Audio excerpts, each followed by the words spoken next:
when he looks over and says, "You're a good driver." And they're not hyper stylized, right? They feel very Miami.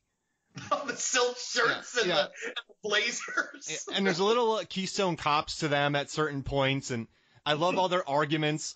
They're these guys who have to deal with Roman lighting their car on fire and just being a brat, and they're just woefully underprepared. And I think that's what you get when you hire henchmen.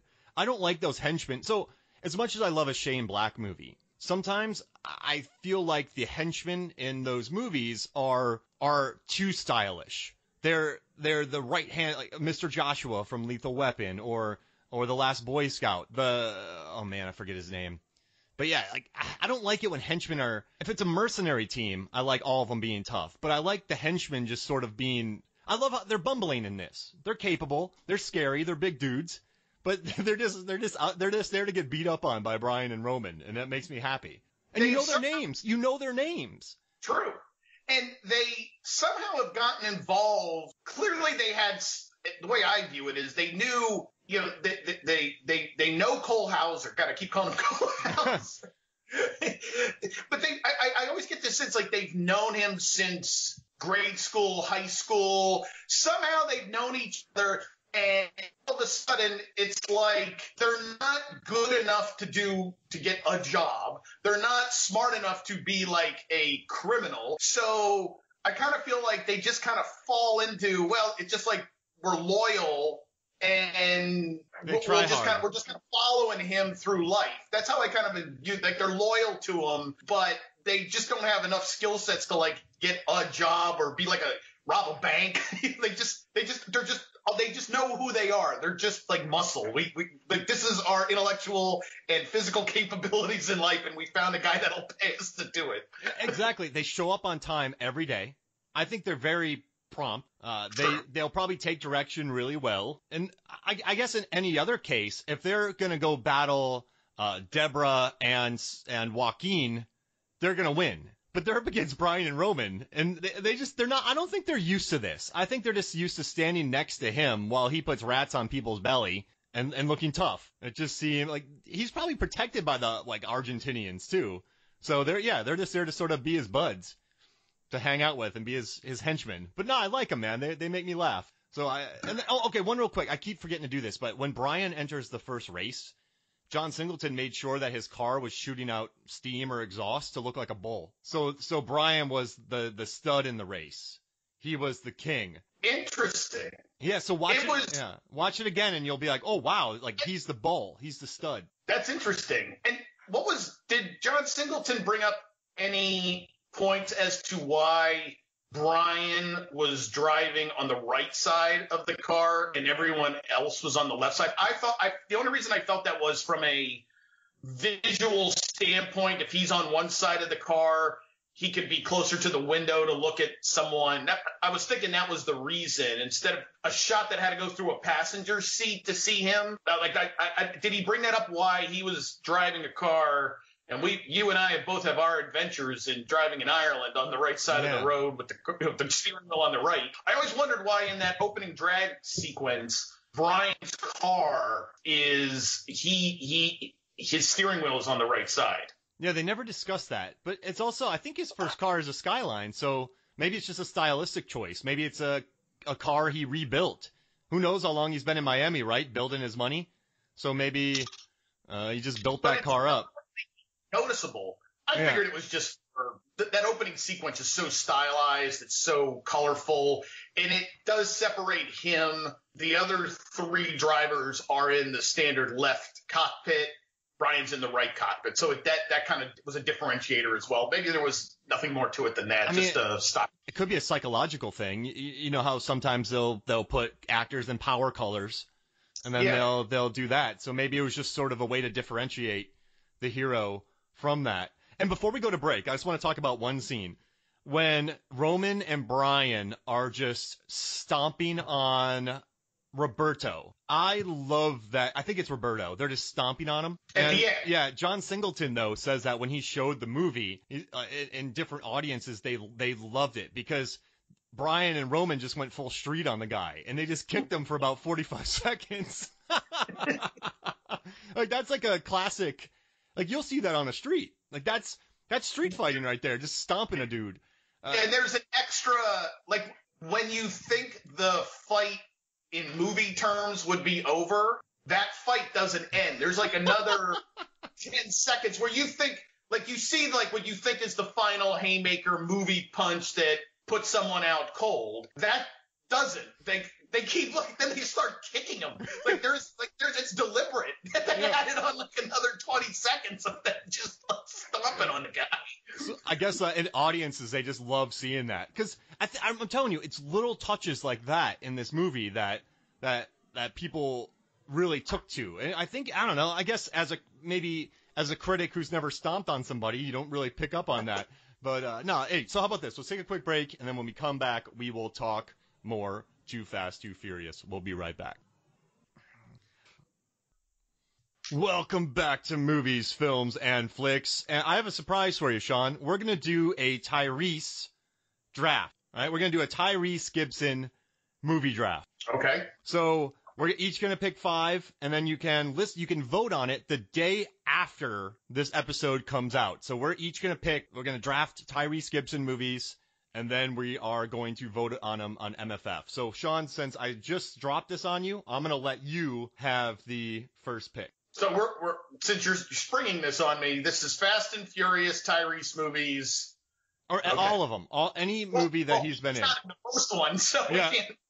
So from two through, and he's not in Hobbs and Shaw. No, any of his movies. I'm talking Waist Deep, Annapolis, The Take, all of his movies. Any Tyrese Gibson movie. Oh my goodness! I wish I would have prepared a little harder for this. Okay. I just thought about it. That's why I drop it on people. I'm just going to start right in the Fast and Furious franchise, and I'm going to go with 5. It's my favorite movie of the series, and Tokyo Drift. Those are my 2 favorites. But that movie really is the most. That's where what I love about that movie per se is when you watch Too Fast and Too Furious and you see Tyrese and you see Tej. In no way are you getting any indication of where their careers are about to go in the next 5 to 7 years. Like, you don't get one inkling of anything that Tej is going to become like one of the 3 greatest code breakers in the world. You don't get any sense that Roman is going to be becoming one of these great action heroes of all time. So that's what I love about 5. It's the evolution of, all right, these are like normal people. Let's move on. That's a beautiful pick, and I was so happy when they came back because I've always loved this movie. So I'm just going to take Too Fast, Too Furious. I'm doing Too Fast, Too Furious. So you're up. I'm going to lose now because I picked that movie, but that's fine. So then you get Then there's a clincher in here. Well, then, you think? Yeah, I think there's a clincher. God. To me, he's Roman Pierce, so it's so hard for me to pick anything that isn't Roman Pierce. So, golly, I'm just gonna go. I'm just gonna do 6 because 5 and 6 are kind of like one big movie to me. So I'll do 6. I think that's kind of like the evolution of him. I'm gonna do Transformers. He was in Transformers? Yeah, I'm taking him. So I have Too Fast and Transformers. You have Fast 5 and 6. Let's see. You took 2. Then I get all these movies confused. And I'm trying to think. Then I'm gonna go with 8. All right. So you get because I like him, and I like him on the what do you call it? The ice. Oh yeah. And he gets a moment to kill people. That whole sequence. Like he definitely shows a little more. There's a little more depth to him in that, and if he's funny in that car, like he can't, like the whole swimming situation and everything like that, the sub. So that would be where I would go. All right, I'm gonna take Four Brothers, another John Singleton movie, where he gets together with Andre 3000, Mark Wahlberg, directed by John Singleton. I'm taking that, so that's my third pick. So you have Fast 5, 6, and 8. I have Too Fast, Transformers, and Four Brothers. All right. Now I'm trying to remember. What was the movie with Jason Statham he was in? Death Race. Death Race. That's it. That's the one. I like that. I like that movie a lot. We covered it on the pod. It's a fun episode.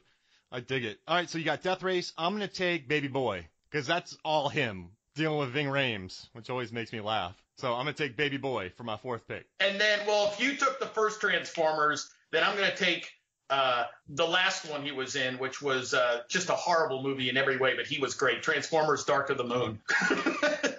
Got it. He was the only shining light in that movie. He's the all right. So you got your 5. I'm up. So he was in Annapolis with Justin Lin and James Franco. So he was part of that. Let's see, Flight of the Phoenix. That was fun. Legion with Paul Bettany. Oh man. Yeah. Man, I forgot. He was in Ride Along 2. Let me see. Oh, Black and Blue. I liked him a lot in that movie. He's really good in that movie. I can't say I saw Ride Along 2. Let's that see. That wouldn't have been there. Oh man. Okay, so I'll take Black and Blue. That's his most recent movie. He's so different from Roman that it just shows he's a good actor. He's a really good actor. So I'm gonna take that. So you can go and you have Fast 5, 6, and 8, Death Race, and Dark of the Moon. I have Too Fast, Too Furious, Baby Boy, Black and Blue, Transformers, and Four Brothers. And I'm just looking at this. He's going to be in Morbius. Oh yeah, he is going to be in Morbius. Oh, that's awesome, dude. All right. So we got our draft done. Question for you. Yeah. You are a student of cinematography.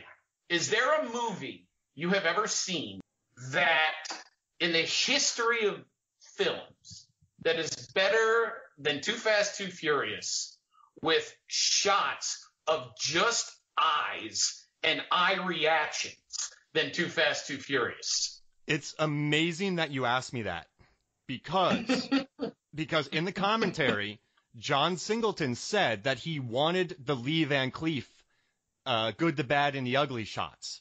So at the standoff, when it's just they get closer to the eyes, John Singleton wanted to add Western elements to this. So he had his cinematographer John Leonetti do those shots. So yeah, I mean this guy also did Commando, which is amazing. And he did Red Heat, Action Jackson, Ice Pirates. So he did Fast Times at Ridgemont High, Poltergeist. That's my childhood right there. Ice Pirates, man. But the scene, like, they set it up so well because it was either Miguel or Enrique at the end when they show just the close up of his eyes when he's about to get, I think the gets ejected from the car. It's just so brilliant. It's so awesome. And it's just this tight shot of his eyes. It's so great that I'm telling you, it's awesome that you brought it up because Singleton singled that out. Oh, brother. But yeah, he wanted the Lee Van Cleef shots. He wanted the eye reactions. He likes to pan in. He likes to get those shots. So yeah, I mean, I think of the franchise. Yeah, I mean, look at the eye work in this movie. It's excellent. I guess we'll go back. We'll say some Sergio Leone. Leone's really good. Maybe Tarantino does good eye stuff. Edgar Wright is good with the close-ups with kind of the eyes, but no, they don't match Too Fast, Too Furious. No, it's brilliant. it's a little thing, but when you see the movie a couple times, you pick up on how often he does it throughout the movie, and it works. It really does work. It kind of gives it a fun, lighthearted.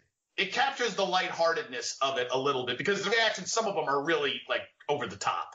So. And I don't know if you noticed this, but what do you think about the kind of CGI-addled aspects of these races? So he would shoot the races on location, and then they would go on green screen, shoot down the gimbal to shake them around. Singleton really wanted to have an anime look to it, like a Gran Turismo video game look, different from Fast and Furious. Did you like the CGI additions to these races, or were you not all for them? You know, it's interesting you asked that because when I rewatched it last night, I did consciously make a note about that. I liked it. I liked it because I hate it when movies do CGI where they're really trying to make it look real and it comes off bad. What I don't mind is when it, like in Too Fast, Too Furious, where the CGI is, look, we're not trying to, we want this to be part of the movie. You're going to know that some of it's a little CGI, and that's okay. I like it when the directors does that. So I actually